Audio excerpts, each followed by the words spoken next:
அனைவருக்கும் வணக்கம். Welcome to NPSC Ganesh YouTube channel. Friends, இந்த வீடியோ பதிவில் நம்ம 8th ஜாகிரபியில் நீரியல் சுழற்சி இதிலிருந்து ஒரு முக்கியமான 70 வினாக்கள் என்னங்கிறத பார்த்துடலாம். முதல் கேள்வி பாருங்க, புவியின் மேற்பரப்பு எத்தனை சதவீதம் நீரால் சூழப்பட்டுள்ளது? புவியோட மேற்பரப்பு பார்த்தீங்கன்னா 71% நீரால் சூழப்பட்டுள்ளது. பூமியில் உள்ள நீரின் அளவு என்ன? பூமியில் உள்ள நீரின் அளவு எவ்வளோன்னு பார்த்தீங்கன்னா 326 மில்லியன் கன மைல்களாக உள்ளன. கீழ்காணும் கூற்றுகளில் எது சரியானது? புவியில் உள்ள பெரும்பாலான நீர் உப்பு நீராக உள்ளது. இந்த உவர்ப்பு நீரானது கடலிலும் பேராளிகளிலும் மற்றும் ஆறுகளிலும் உள்ளது. இதுல ஒன்று மட்டும் சரி, ஆறுங்கிறது தவறான ஒன்று. கூற்று ஒன்று மட்டும் சரியான ஒன்று. பொறுத்துக, கடல்கள் எவ்வளவு சதவீதம், பனியாறுகள், நிலத்தடி நீர், மண்ணின் ஈரப்பதம். இதில் பார்த்தீங்கன்னா கடல்கள் 96.54%, பனியாறுகள் 1.74%, நிலத்தடி நீர் 1.69% உள்ளது. மண்ணின் ஈரப்பதம் பார்த்தீங்கன்னா 0.001% உள்ளது. ஆப்ஷன் ஏ சரியான விடை. பொறுத்துக, ஏரிகள் எவ்வளவு இருக்கு? வளிமண்டலம், சதுப்பு நில நீர், ஆறுகள், ஏரிகள் பார்த்தீங்கன்னா 0.013%. வளிமண்டலம் பார்த்தீங்கன்னா 0.001%. அடுத்த ஒன்று சதுப்பு நில நீர் 0.0008% உள்ளது. ஆறுகள் பார்த்தீங்கன்னா 0.002% உள்ளது. ஆப்ஷன் ஏ சரியான விடை. புவியில் உள்ள மொத்த நீரில் உவர்ப்பு நீரின் பங்களிப்பு என்ன? புவியில் உள்ள மொத்த நீரில் உவர்ப்பு நீரின் பங்களிப்பு 97.2% ஆகும். மொத்த நிலத்தடி நீரில் நவீன தொழில்நுட்பத்தின் மூலம் துளையிட்டு எடுக்கப்படும் நீரின் சதவிகிதம் என்ன? அதாவது நவீன தொழில்நுட்பத்தின் மூலம் துளையிட்டு எடுக்கப்படும் நீரின் சதவீதம் 0.6% ஆகும். இந்தியாவின் நீர்வள ஆதாரங்களுள் தவறானது எது? இதுல பார்த்தீங்கன்னா மண்ணின் ஈரப்பதம் அப்படிங்கிறது தவறானது. மழைப்பொழிவு இருக்கும், நிலத்தடி நீர் இருக்கும். புவியில் மேற்பரப்பு நீரெல்லாம் தான் நீர்வள ஆதாரங்களாகும். புவியில் உள்ள நீரை அளக்க பயன்படுத்தும் அலகுகளில் எது ஸ்டியர் என அழைக்கப்பட்டது? ஸ்டியர் என அழைக்கப்பட்டது எதுன்னு பார்த்தீங்கன்னா கன அளவு தான் ஸ்டியர் என அழைக்கப்பட்டது. புவியின் மேற்பரப்பில் உள்ள நீரின் தன்மை, பரவல், இயக்கம் போன்ற அம்சங்களை கையாளும் அறிவியல் என்னவென அழைக்கப்படுகிறது? அதுதான் நீரியல். அந்த அறிவியல் நீரியல் என்று அழைக்கப்படுகிறது. கீழ்காணும் கூற்றுகளில் எது சரியானது? புவியில் கிடைக்கப்படும் நீரானது ஒரே சீராக இருக்கும். புவியில் உயிரியல் நீரானது முக்கிய பங்கு வகிக்கிறது. இதில் பார்த்தீங்கன்னா இரண்டுமே தவறான ஒன்று. புவியில் கிடைக்கப்படும் நீர் ஒரே சீராக இருக்கும் என்பது தவறு. அதே மாதிரி உயிரியல் நீர் முக்கிய பங்கு வகிக்கிறது என்பதும் தவறான கூற்று. நீர் சுழற்சியில் சரியான நிகழ்வரிசை எது? அந்த நிகழ்வரிசை எதுன்னு பார்த்தீங்கன்னா பார்த்தோன்னே சொல்லிடலாம். நீர் ஆவியாதல், மழைப்பொழிவு, கடலுக்கு செல்லுதல் என்பதுதான் சரியான நிகழ் வரிசையாகும். புவி தொடர்புடைய இயக்கங்களுள் எது முக்கியமானது? புவி சுழற்சி, நீரியல் சுழற்சி. இதுல இரண்டுமே மிக முக்கியமான ஒன்று. கீழ்காணும் கூற்றுகளில் எது சரியானது? நீர் சுழற்சியில் உள்ளாகும் நீரின் அளவு மாறாது. இது நீர் பரவல், இடம் மற்றும் காலத்திற்கு ஏற்ப மாறுபடும். இதுல இரண்டு கூற்றுகளுமே சரியான ஒன்று. நீர் ஆவியாதல் என்பது எங்கு நிகழ்கிறது? புவியின் மேற்பரப்பில் காணப்படும் நீரில் தாவரங்களில் இருந்து நீர் கசிந்து வெளியிடுதல் மூலம். இதுல இரண்டுமே நீர் ஆவியாதல் நடைபெறும் இடங்களாகும். மழை நீர் பொழிவதற்கான காரணம் எது? மேகத்தில் உள்ள நீர் திவலைகள் உருகுதல், மேகங்கள் உடைதல். இதுல இரண்டுமே மழை பொழிவதற்கான காரணமாகும். நீரியல் சுழற்சி பற்றிய சரியான செய்தி எது? இது நீரியல். நீர்மையியல் சுழற்சி பற்றி சரியான செய்தி. இது இயற்கையானது, இது தொடர்ச்சியற்றது, இது 3 நிலைகளிலும் நடைபெறுகிறது. இதுல பார்த்தீங்கன்னா 1, 3 தான் சரி. இது தொடர்ச்சியற்றது என்பது தவறான ஒன்று. நீர்மையியல் சுழற்சியுடன் தொடர்பில்லாதது எது? இதுல பார்த்தீங்கன்னா உறைதல், ஆவி ஈர்ப்பு, பொழிவு, நீர் வழிந்தோடலாம் சரி. உறைதல் என்பது நீர் சுழற்சியுடன் தொடர்பில்லாததாகும். நீர்மையியலின் கூறுகள் அல்லாதவை எது? இதுல பதங்கமாதல், நீர் ஊடுருவல், வழிந்தோடல், உட்கசித்தல் இதெல்லாம் சரி. இது பதங்கமாதல் என்பது தவறான ஒன்று. கீழ்காணும் கூற்றுகளில் எது சரியானது? நீரின் கொதிநிலை 212 ஃபாரன்ஹீட் ஆகும். நீர் 0 டிகிரி செல்சியஸ் வெப்பநிலையிலும் ஆவியாகும். இதில் 2 சரியான கூற்று. புவியின் மேற்பரப்பில் ஆவியாதலின் விகிதத்தை பாதிக்கும் காரணிகளுள் அல்லாதவை எது? இதில் பார்த்தீங்கன்னா புவி சுழற்சி இது ஆவியாதலின் விகிதத்தை பாதிக்கும் காரணிகள் கிடையாது. பரந்த நிலப்பரப்பு, காற்று, வளிமண்டல ஈரப்பதம் தான் ஆவியாதல் விகிதத்தை பாதிக்கும் காரணிகளாகும். சரியானது எது? பேராளிகளில் ஆவியாதல் அதிகம், நிலப்பரப்பில் மழை அதாவது பொழிவு அதிகம், நீர் எவ்வளவு ஆவியாகிறதோ அதே அளவு பொழிவாக மீண்டும் கிடைக்கும். இதில் எல்லாமே சரியான கூற்றாகும். சரியானது எது? காற்று குறைவாக உள்ள காலங்களில் ஆவியாதல் விகிதம் குறைவு, காற்று ஆவியாதலை துரிதப்படுத்தும். இதில் 2 கூற்றுகளுமே சரியான ஒன்று. ஆவியாதல் விகிதம் அதிகரித்தல் குறித்த தவறான காரணி எது? இதில் பார்த்தீங்கன்னா ஈரப்பதம் அதிகரித்தல், காற்றின் வேகம், வெப்பநிலை, பூமியில் நீர்நிலைகள் இதெல்லாம் தான் சரியான காரணி. தவறான காரணி ஈரப்பதம் அதிகரித்தல் என்பது தவறான ஒன்று. நீர் உட்கசிந்து வெளியிடுதல் எங்கு நிகழும்? நீர் உட்கசிந்து வெளியிடுதல் பார்த்தீங்கன்னா தாவரங்களில் நிகழும். நீர் உட்கசிந்து வெளியிடுதல் நிகழ்வில் பங்கு பெறும் நீர் எது? இதில் எந்த நீர் வரும்? கண்டிப்பாக தாவரங்களால் உறிஞ்சப்பட்ட நீர் தான் உட்கசிந்து வெளியிடுதல் நிகழ்வில் பங்கு பெறும் நீராகும். நீர் சுருங்குதல் என்பது ஆவியாதலின் எந்த வகை செயல்? நீர் சுருங்குதல் என்பது ஆவியாதலின் எதிர்வினை செயலாகும். குளிர்ந்த பொருட்கள் மேற்பரப்புகளின் மீது நீராவி படிந்து படிகங்களாக மாறுவதை என்னவென அழைக்கிறோம்? அதற்கு பெயர்தான் உறைபனி என்று அழைக்கிறோம். அடர் மூடுபனி என்பது புவியின் மேற்பரப்பில் இருந்து எத்தனை மீட்டர் உயரம் வரை உள்ளது? அடர் மூடுபனி இது புவியின் மேற்பரப்பில் இருந்து 1000 மீட்டர் உயரம் வரை உள்ளது. கீழே உள்ளவற்றில் எது புவியின் மேற்பரப்பில் உள்ள காற்றடுக்காகும்? இது பார்த்தீங்கன்னா அடர் மூடுபனி தான் புவியின் மேற்பரப்பில் உள்ள காற்றடுக்காக உள்ளது. காற்றில் தொங்கு நிலையில் மிதக்கும் நுண்ணிய நீர்த்துளிகள் எது? அதுதான் மூடுபனி ஆகும். வளிமண்டலத்தில் காணப்படும் மிக நுண்ணிய நீர்த்துளிகள் மற்றும் பனிப்படிகங்களை கொண்டிருப்பது ஆப்ஷன்ல மேகம் என்பது சரியான ஒன்று. மேகங்களில் இருக்கும் நுண்ணிய நீர்த்துளிகள் எந்த அளவை தாண்டும் போது மழை பொழிவை தருகிறது? அது பார்த்தீங்கன்னா 100 மைக்ரானுக்கு மேல் தாண்டும் போது தான் மழை பொழிவை கொடுக்கிறது. கீழ்காணும் கூற்றுகளில் எது சரியானது? நீர் சுருங்குதல் என்பது நீராவி பூரித நிலையை அடைவது, வெப்பக்காற்று அதிக நீராவியை தக்க வைக்கும். இதில் 2மே சரியான கூற்று. காற்று எப்போது பூரித நிலையை அடைகிறது? வெப்பநிலை உயரும் போது, வெப்பநிலை குறையும் போது, நீராவி காற்றில் அதிகமாகும் போது, நீராவி காற்றில் குறையும் பொழுது.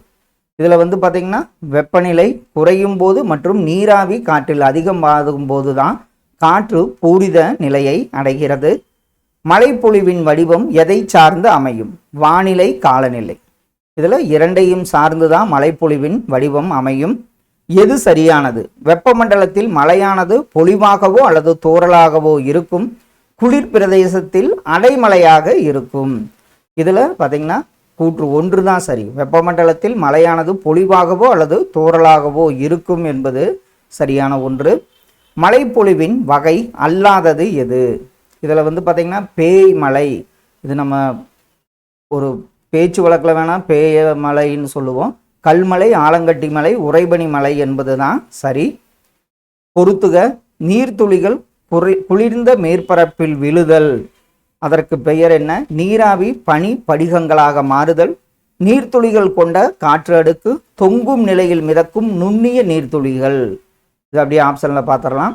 நீர்த்துளிகள் குளிர்ந்த மேற்பரப்பில் விழுதல் பனி, நீராவி பனி படிகங்களாக மாறுதல் உறைபனி, நீர்த்துளிகள் கொண்ட காற்று அடுக்கு அடர் மூடுபனி, தொங்கும் நிலையில் மிதக்கும் நுண்ணிய நீர்த்துளிகள் தான் மூடுபனி ஆகும். இதற்கு ஆப்ஷன் ஏ தான் சரியான விடை. பொழிவின் பொதுவான வடிவம் இது. மழைப்பொழிவின் பொதுவான வடிவம் பார்த்தீங்கன்னா மழை பொழிவு என்பது தான் சரியான ஒன்று. மழை நீர் துளியின் விட்டம் 0.5 மில்லிமீட்டருக்கு அதிகமாக இருந்தால் அது பார்த்தீங்கன்னா மழை பொழிவு என அழைக்கப்படுகிறது. மழை நீர் துளியின் விட்டம் 0.5 மில்லிமீட்டருக்கு குறைவாக இருந்தால் அது தூறல் என அழைக்கப்படுகிறது. மலைத்தூறல் எந்த வகை மேகங்களில் இருந்து உருவாகிறது? இது அடிக்கடி பார்த்துருக்கோம். படை மேகத்திலிருந்து தான் மலைத்தூறல் உருவாகிறது. 5 மில்லிமீட்டர் விட்டத்திற்கு மேல் உள்ள பனி துளிகளும் கலந்து காணப்படும் பொழிவிற்கு என்ன பெயர்? அதற்கு பெயர் தான் கல்மழை. அது 5 மில்லிமீட்டர் விட்டத்திற்கு மேலுள்ள பனி துளிகளும் கலந்து காணப்படும் பொழிவு கல்மழையாகும். எது சரியானது? மலைத்துளிகள் புவி பரப்பிற்கு அருகே குளிர்ந்த காற்று வழியே விழும்போது உறைவதில்லை. 0 டிகிரி செல்சியஸுக்கும் குறைவான அடுக்குகளில் நீர் உறைநிலைக்கு செல்கிறது. இதில் 2 கூற்றுகளுமே சரியான ஒன்று. மலைத்துளியானது குளிர்ந்த நிலப்பரப்பை தொட்ட பின்பு உறைந்து விடுவது, அதற்கு பெயர் தான் உறைபனி மழையாகும். கார்த்திரள் மேகங்களில் இருந்து இடியுடன் கூடிய மழையாக உருவாகுவது, அது என்ன வகை மழைன்னு பார்த்தீங்கன்னா ஆலங்கட்டி மழையாகும். மேகத்தில் ஏற்படும் கடும் எது ஆலங்கட்டியை குளிர்ந்த பகுதியின் ஊடே பலமுறை எடுத்து செல்கிறது. மேகத்தில் ஏற்படும் கடும் செங்குத்து சலனம்தான் ஆலங்கட்டியை குளிர்ந்த பகுதியின் ஊடே பலமுறை எடுத்து செல்கிறது. நீராவி நேரடியாக பனித்துகள்களாக மாற்றப்படுவதை என்னவென்று அழைப்பர்? நீராவி நேரடியாக பனித்துகள்களாக மாற்றப்படுவதை தான் பனி என்று அழைப்பர். புவியின் மேற்பரப்பில் உள்ள மண்ணின் அடுக்கிற்குள் நீர் புகுவதற்கு அதற்கு பெயர் தான் நீர் ஊடுருவல் என்று பெயர். மழைநீர் குறித்த தவறான செய்தி எது? மழைநீர் நிலத்திலிருந்து பூமிக்கு அடியில் உள்ள பாறைகளில் அடுக்குகள் வழியாக புவிக்கு அடியில் சென்று சேருகிறது. இது நிலத்தடி நீர் என அழைக்கப்படுகிறது. இவ்வாறு செல்லும் நீரானது நீரூற்று மற்றும் மலைகளின் உயர்வான பகுதிகளின் வழியாக புவியின் மேற்பரப்பை அடைகிறது. இதில் பார்த்தீங்கன்னா 1 மற்றும் சரி. அதாவது மழைநீர் நிலத்திலிருந்து பூமிக்கு அடியில் உள்ள பாறைகளின் அடுக்குகள் வழியாக புவிக்கு அடியில் சென்று சேருகிறது. இதுதான் நிலத்தடி நீர் என்பது தான் சரியான ஒன்று. நீர் ஊடுருவலை தீர்மானிக்கும் காரணிகளுள் தவறானது எது? இதில் பார்த்தீங்கன்னா மண்ணின் இயற்பியல், தாவரங்கள், மண்ணின் ஈரத்தன்மை, இவை அனைத்துமே தவறான காரணமாகும். தவறானது எது? உட்கசிவு என்பது ஊடுருவிய நீர் கீழ் நோக்கி செல்வது, மண்ணின் அடிக்கில் நீர் புகுவது ஊடுருவல். இதில் பார்த்தீங்கன்னா ஆப்ஷன் ஏ தான். உட்கசிவு என்பது ஊடுருவிய நீர் கீழ் நோக்கி செல்வது என்பது மட்டும் சரி. மண்ணின் மேற்பரப்பில் உள்ள நீர் தாவரங்களின் வேர்பகுதியை நோக்கி செல்வது, அதற்கு பெயர் நீர் ஊடுருவல் என்பதாகும். செறிவூட்டப்பட்ட பகுதியிலிருந்து செறிவூட்டப்படாத பகுதிக்கு செல்லும் நீரோட்டம், அந்த நீரோட்டம் தான் நீர் உட்கசிதல் என்பதாகும். ஓடும் நீரானது ஈர்ப்பு விசையினால் இழுக்கப்பட்டு மேற்பரப்பு முழுவதும் செல்வது, அதற்கு நீர் வழிந்தோடல் என்று பெயர். பள்ளத்தாக்குகள், மலை இடுக்குகள் உருவாவதில் முக்கிய பங்கு வகிப்பது நீர் வழிந்தோடலாகும். நீர் வழிந்தோடல் கீழ்கண்டவற்றுள் எதை சார்ந்து இருப்பதில்லை? இது பார்த்தீங்கன்னா மண்ணரிப்பை சார்ந்து இருப்பதில்லை. நீர் புகும் தன்மை, மழை வீழ்ச்சி அளவு, தாவர மூட்டம், இதெல்லாம் சரியான ஒன்று. மழை நீரில் எத்தனை சதவீதமானது மண்ணினால் உறிஞ்சப்படுகிறது? இதில் 65% மண்ணினால் உறிஞ்சப்படுகிறது. நீரானது நிலச்சரிவின் காரணமாக ஓர் இடத்திலிருந்து மற்றொரு இடத்திற்கு நகர்வதற்கு பெயர்தான் நிலநீர் ஓட்டமாகும். நீரானது அடிமண் அடிக்குள் நுழைந்து ஓடைகள் மற்றும் ஆறுகளுடன் இணைவது, அதற்கு பெயர்தான் அடிப்பரப்பு நீர் வழிந்தோடல் என்பதாகும். சிறிவடைந்த நிலத்தடி நீர் மண்டலத்திலிருந்து நீர்ப்பாதை வழியாக ஓடுவது, அதற்கு பெயர் அடிமட்ட நீரோட்டமாகும். வறண்ட காலங்களில் அடிமட்ட நீரோட்டத்திற்கு நீர் ஊட்டுபவை எது? அந்த நீர் நிலத்தடி நீர் தான் வறண்ட காலங்களில் அடிமட்ட நீரோட்டத்திற்கு நீர் ஊட்டுபவையாக உள்ளது. தவறான இணை எது? இதில் ஆவியாதல், அங்குலம், இதில் வழிந்தோடல், கன அளவு, கன அடி பை வினாடி என்பது தவறான ஒன்றாகும். பொறுத்துக. தூறல், ஆலங்கட்டி மலை, கல்மலை, உறைபனி மலை. அப்படியே ஆப்ஷனில் பாருங்க. தூறல் மலைத்துளி விட்டம், இது பார்த்தோம், 0.5 மில்லிமீட்டருக்கு கீழ் இருந்தால் தூறலாகும். ஆலங்கட்டி மலை கார்த்திரள் மேகங்களில் இருந்து வருபவை ஆலங்கட்டி மலை. கல்மலை 0 டிகிரி செல்சியஸ் அடுக்கு வெளியே வரும் உறைந்த நீர் தான் கல்மலை. உறைபனி மலை குளிர்ந்த மழைநீர் புவியை தொட்டபின் உறைதல் உறைபனி மலையாகும். ஆப்ஷன் ஏ சரியான ஒன்று. பொறுத்துக, அது இங்கிலீஷ் டேர்ம்ஸ் என்னன்னு பாருங்க. கல்மழை, இதற்கு ஸ்லீட்னு பெயர். மழைப்பொழிவு ரெயின்ஃபால், ஆலங்கட்டி மழை ஹெயில், உறைபனி மழை ஃப்ரீசிங் ரெயின் என்பது இது இங்கிலீஷ் டேர்ம்ஸில் பொறுத்துக. அடுத்த ஒன்று தாவரம், மழை இடுக்குகள், பனித்துளி மற்றும் மழைத்துளி, அடிப்பரப்பு நீர் வழிந்தோடல். தாவரம் நீர் ஊடுருவல் நடக்கும், பனித்துளி மற்றும் மழை இடுக்குகள் நீர் வழிந்தோடல் நடக்கும், பனித்துளி மற்றும் மழைத்துளி கல்மழை, அடிப்பரப்பு நீர் வழிந்தோடல் இடை நீரோட்டம் என்று அழைக்கப்படுகிறது. ஆப்ஷன் ஏ சரியான ஒன்று. நன்னீர் பங்களிப்பு, இதுக்கு இந்த ஆப்ஷனே என்னன்னு கொடுக்கல. அடுத்த ஒன்று தவறான இணை எது? இதில் எவ்வளவு சதவீதம் எவ்வளவுன்னு, இதில் நன்னீர் மேற்பரப்பில் நன்னீர் 0.9% உள்ளது என்பது தவறான ஒன்று. நீர்நிலைகளிலிருந்து எத்தனை சதவீதம் ஈரப்பதம் ஆவியாதல் மூலம் வளிமண்டலத்துக்கு செல்கிறது? நீர்நிலைகளிலிருந்து பார்த்தீங்கன்னா 90% ஆவியாதல் மூலம் வளிமண்டலத்திற்கு செல்கிறது என்பது சரியான ஒன்று. இதில் ஒரு பொறுத்துகோவை மட்டும் மிஸ் பண்ணிட்டேன். ஃப்ரெண்ட்ஸ், இந்த வீடியோ பதிவில் நம்ம 8th ஜியோகிராஃபியில் நீரியல் சுழற்சி என்னங்கிறத பார்த்தோம். கண்டிப்பாக இதிலிருந்து ஒரு முக்கியமான பாயிண்ட்ஸ் உங்களுக்கு கிடைச்சிருக்குன்னு நம்புகிறோம். Thank you for your support.